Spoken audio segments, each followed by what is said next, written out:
The first sign that there could be life in outer space is the presence of stars. Despite how far away they are, the closest sun to ours is Proxima Centauri. However, another star not too far from us has grabbed scientists' attention again after decades of believing it had no planets. Recent evidence has shown that the second closest star to us should become a priority for Earth's astronomers. There are two reasons why astronomers and space scientists have ignored Barnard's star up till now. Proxima Centauri is closer, and unlike Proxima Centauri, we believe that Barnard's star didn't have planets orbiting it. Proxima Centauri is part of the Alpha Centauri star system, which forms part of the Centaurus constellation. The red dwarf is 4.25 light-years away from planet Earth, making it the closest star to us and the easiest to observe. First observed by Scottish astronomer Robert Innes in 1915. It wasn't until 1917 when Dutch astronomer Joan Voet deducted that the star was as close to Earth as its sister Alpha Centauri. But when no visible planets were detected, all attention and efforts were focused on the star that did have planets, Proxima Centauri. In 2016, the European Southern Observatory discovered a planetary body orbiting Proxima Centauri. But it wasn't the discovery of a celestial body orbiting the star that intrigued scientists. It was the similarities it had with our Earth, almost as if it was the Earth of this star.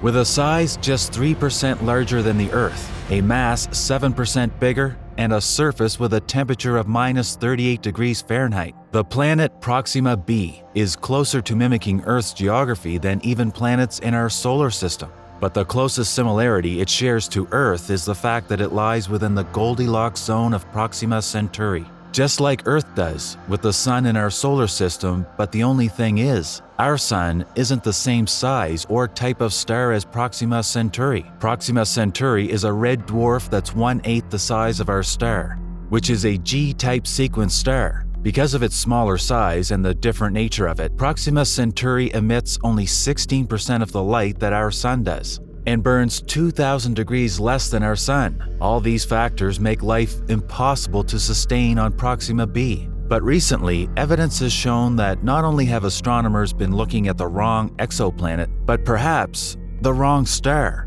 In 1916, astronomer E. Barnard made a groundbreaking discovery that would captivate scientists for decades. While analyzing photographs of the night sky, he noticed that a particular star had shifted significantly in position between 1894 and 1916. This was no ordinary celestial object. It was moving faster across our line of sight than any other known star. Later, Edward Pickering found evidence of the same star in even older photographic plates from 1888, confirming its rapid motion. This star, now known as Barnard's star, remains invisible to the naked eye. It doesn't belong to any ancient constellation myths or cultural traditions. It holds an enigmatic place in astronomy, sometimes called Barnard's runaway star. It has earned a reputation as the fastest moving star in Earth's skies. This motion is not because the star itself is unusually fast, but because it is relatively close, just 6 light-years away. Unlike most stars that move along with the general flow of the Milky Way's rotation, Barnard's star is cutting across space at its own pace, moving at 10.3 arcseconds per year. While that might seem insignificant, in astronomical terms, it's an impressive speed. Fast enough to traverse the width of the full moon in just 174 years.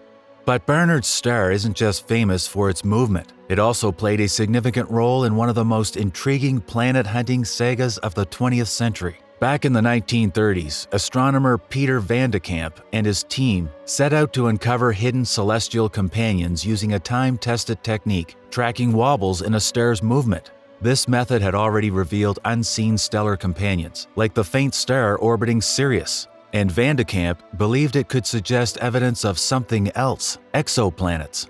In 1938, he began an extensive survey of 40 nearby stars, taking precise photographs at regular intervals. But his main focus was Barnard's star, the fastest moving star in the northern hemisphere. He and his team dedicated years to tracking its path, looking for even the slightest irregularities. As Van de Camp later recalled, they took a huge gamble, committing fully to this one target: exoplanets. By the 1960s, the idea that stars might host planets was gaining traction, thanks in part to the rise of the SETI program, the search for extraterrestrial intelligence. In 1963, Van de Kamp made a stunning announcement. He had discovered a planet, which he named Barnard Star B, orbiting Barnard's star every 25 years. He had detected this planet not through direct observation, but by noticing tiny wobbles in the star's movement, subtle gravitational tugs which could only be caused by one thing: a planet's orbit. Van de Kamp himself became a media sensation, appearing in Esquire, national newspapers, and even a science film series. Then, in 1969, he doubled down on his discovery. Upon re-examining his data, he declared that not one, but two gas giants were orbiting the star. The second, dubbed Barnard Star B2, had roughly 80% the mass of Jupiter and a 12-year orbit. Some researchers even speculated that as many as 5 planets could be circling the star. For years, Van de Kamp's claims shaped planetary science. If Barnard's star truly had planets, it meant that planetary systems could be common across the galaxy. But time and advancement in technology lead to the biggest revelation yet about the planets of Barnard's star. They weren't real. By the 1990s, astronomers using more precise instruments found no evidence of gas giants around Barnard's star. Van de Kamp's planets were likely illusions, misinterpretations, or errors in the telescope's lens rather than real celestial bodies. His legacy remained, but his exoplanets faded into myth. Then, in the 21st century, a new chapter began. With modern tools and refined techniques, astronomers once again turned their attention to Barnard's star. In 2018, a team led by Ignacy Ribas detected something in their data, something that could finally confirm a real planet orbiting the star. This time, it wasn't a gas giant, but a cold, rocky world, about 3 times the mass of Earth. The evidence suggested a planet existing in a harsh, frozen environment, vastly different from the giants Van de Kamp imagined.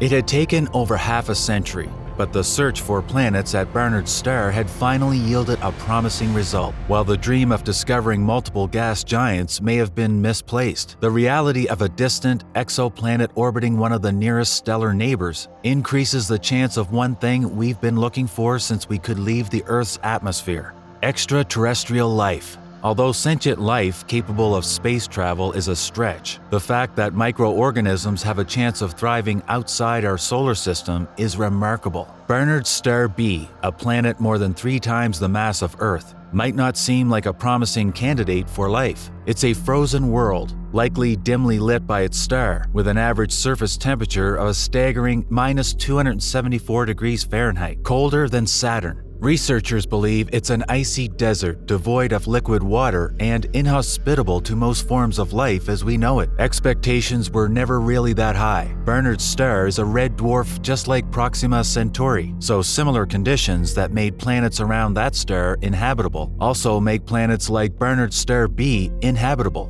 But here's where things get interesting. Astrophysicist Edward Guinan and Scott Engel of Villanova University suggest that life could exist beneath its frozen surface. During a presentation at the American Astronomical Society's 233rd meeting, they proposed that Barnard's star B might harbor a molten iron-nickel core, generating enough geothermal heat to sustain underground life zones, similar to the hidden lakes beneath Antarctica's ice sheets.